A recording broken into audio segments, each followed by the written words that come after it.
For more than half a century, one tiny material has quietly powered the digital revolution. Its name is silicon. From the first primitive chips to today's most powerful processors, silicon transformed an entire civilization.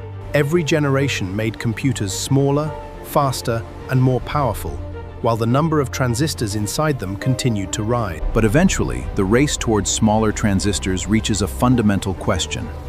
How small can a machine become before physics? The challenge is no longer simply building more transistors.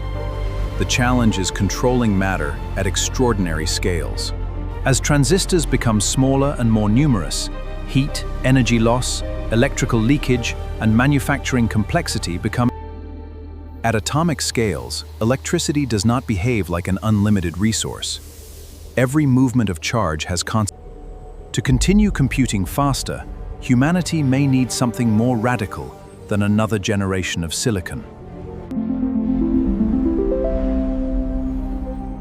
We may need to redesign the material itself. And that is where the next technological revolution may begin. Not with a new computer, but with a new material. One of the most famous candidates is a material made from something remarkably ordinary, carbon. Graphene is only one atom thick, yet it possesses extraordinary electrical, mechanical, and thermal properties. Electricity can move through graphene with remarkable efficiency, making it an extraordinary candidate for future electronics. But extraordinary electrical performance does not automatically make a perfect computer transistor. For digital logic, a transistor needs to switch between states reliably, and graphene's natural electronic structure makes that difficult. So scientists began searching for other materials that could combine atomic thinness with better control. The answer may lie in a new family of materials, known simply as two-dimensional semiconductors. These materials can be only a few atoms thick, yet they can possess electronic properties that make them attractive for future At these scales, shrinking the transistor no longer means simply making silicon smaller. It means engineering matter. If these materials can be manufactured reliably, they could open pathways toward electronics far thinner than today's chips. But graphene has another possibility hidden inside it. Carbon nanotubes. Imagine taking carbon and rolling it into a tube only a few atoms across. These tiny structures can carry electrical current efficiently and could potentially form extremely small transistor channels. But turning billions of microscopic structures into a reliable commercial chip is a completely different challenge. A future material can be physically extraordinary and still fail commercially if engineers cannot place it precisely and The future of computing depends not only on discovering better materials, but on learning how to manufacture them at industrial scale. Another material is already proving valuable in a different part of the computing ecosystem: gallium nitride. Gallium nitride can handle high voltages and high frequencies efficiently, making it especially valuable for power electronics and communication. The future chip may therefore depend on several different materials, each solving a different physical problem. Then there is one of the most extreme materials on Earth: diamond. Diamond conducts heat exceptionally well, could become valuable. Future electronics generate enormous amounts of heat. When computing power rises, moving heat away from the chip becomes just as important as moving information through it. A material that cannot switch electrons faster may still revolutionize computing if it allows. This is why the next generation of electronics may not have one winner. It may have an entire family of specialized materials.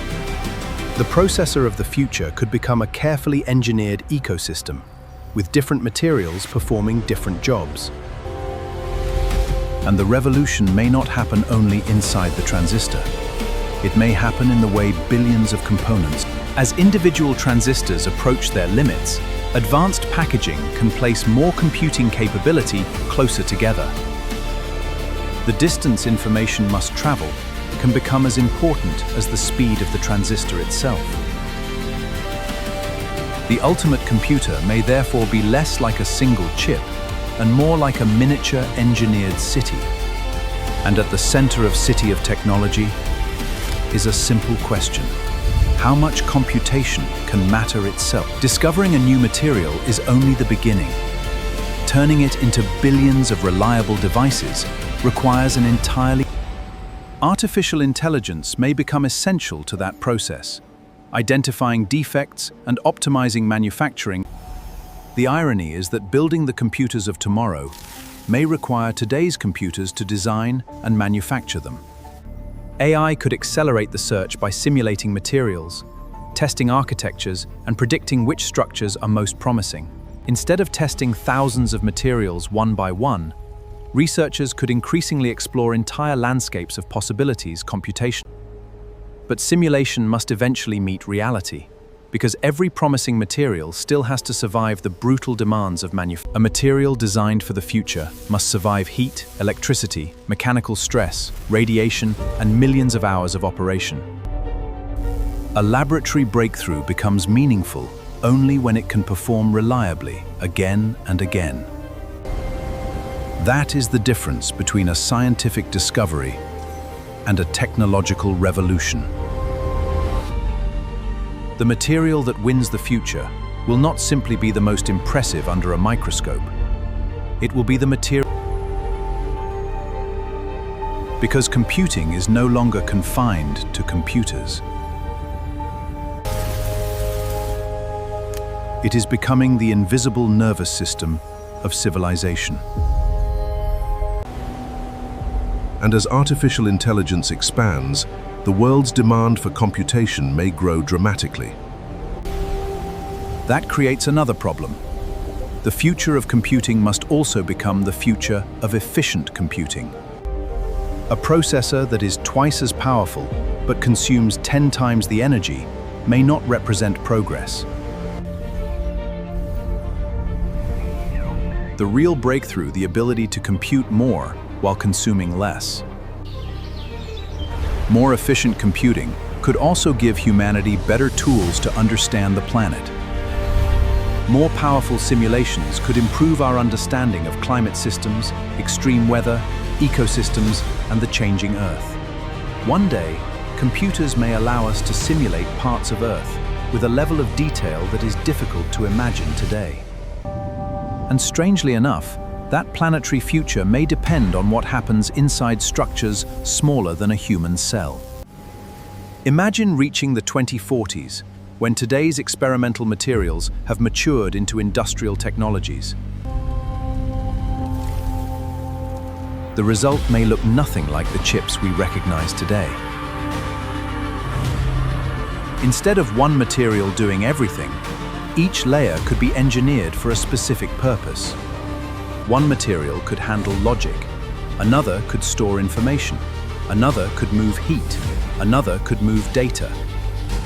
And some of the most important connections may eventually move information with light instead of traditional electrical pathways. When processes become dense enough, moving information efficiently can become just as difficult as processing it. The next computing revolution may therefore be architectural as much as material. And this raises an extraordinary possibility. A trillion-transistor system may not be the end of the journey. It could be only the beginning of an era in which computation becomes embedded into almost every layer of the physical world. Computers may no longer be objects we carry. They may become materials embedded into the environment around us. Walls could sense their surroundings. Vehicles could continuously optimize themselves. Infrastructure could monitor its own health. Medicine could gain access to computational systems far smaller, faster, and more efficient than anything available today. Robots could become more intelligent without becoming larger, because their computing power would increasingly disappear into the... Even spacecraft could benefit from processors that deliver more intelligence while consuming less power. And when every watt matters, Better materials could determine how far intelligent machines can travel. The same race for efficient computation that begins in a laboratory could eventually shape humanity's expansion beyond Earth. But there is a reason we should remain cautious about predicting exactly which material will win. History is filled with materials that looked revolutionary in the laboratory, but struggled when engineers tried to manufacture. The future is therefore not a straight line. It is a competition between thousands of possibilities. Some candidates will disappear, others will find specialized roles, and one or more may redefine computing completely. There may even be materials we have not discovered yet that could change the equation entirely. The most important material of the next century may not yet exist in any laboratory on Earth. What we do know is that humanity's dependence on computation is unlikely to disappear. If anything, our world is becoming more computational every year.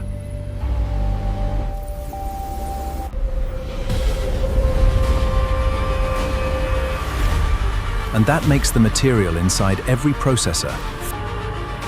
The next era may not be about defeating silicon. It may be about discovering where silicon should stop and other materials. The winning architecture could be hybrid, silicon where it remains efficient, new materials where physics demands something different. If that happens, the goal will not simply be more computing power. It will be more computing power with a smaller physical that could change how we build cities, design machines, study nature, and solve problems that once seemed computationally. But none of this is guaranteed.